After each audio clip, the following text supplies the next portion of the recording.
And there went a man of the house of Levi, and took to wife a daughter of Levi. And the woman conceived and bare a son. And when she saw him that he was a goodly child, she hid him 3 months. And when she could not longer hide him, she took for him an ark of bulrushes, and daubed it with slime and with pitch, and put the child therein. And she laid it in the flags by the river's brink. And his sister stood afar off, to wit what would be done to him. And the daughter of Pharaoh came down to wash herself at the river, and her maidens walked along by the river's side.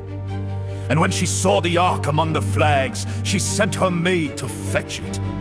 And when she had opened it, she saw the child, and behold, the babe wept. And she had compassion on him, and said, "This is one of the Hebrews' children." Then said his sister to Pharaoh's daughter, "Shall I go and call to thee a nurse of the Hebrew women, that she may nurse the child for thee?"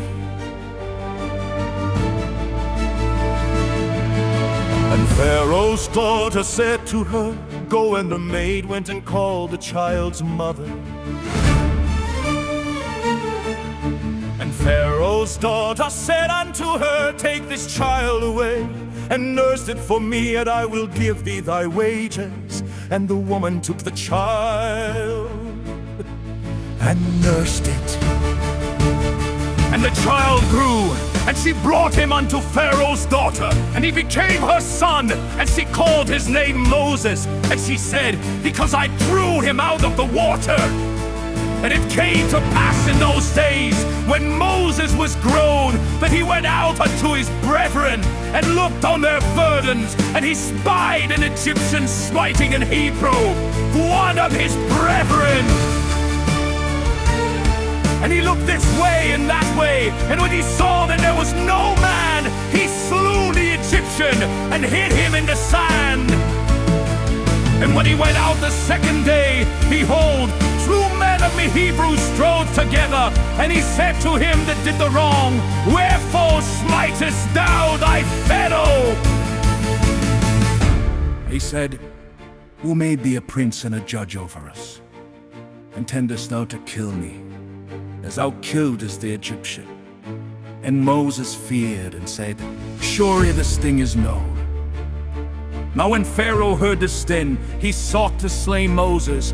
But Moses fled from the face of Pharaoh, and dwelt in the land of Midian. And he sat down by a well. Now the priest of Midian had 7 daughters, and they came and drew water, and filled the troughs to water their father's flock. And the settlers came and drove them away. But Moses stood up and helped them, and watered their flock. And when they came to rule their father, he said, "How is it that ye are come so soon today?" And they said, "An Egyptian delivered us out of the hand of the shepherds, and also drew water enough for us, and watered the flock." And he said unto his daughters, "And where is he? Why is it that ye have left the man for him, that he may eat bread?" And Moses was content to dwell with the man. And he gave Moses Zipporah his daughter, and she bare him a son, and he called his name Gershom. For he said, "I have been a stranger in a strange land."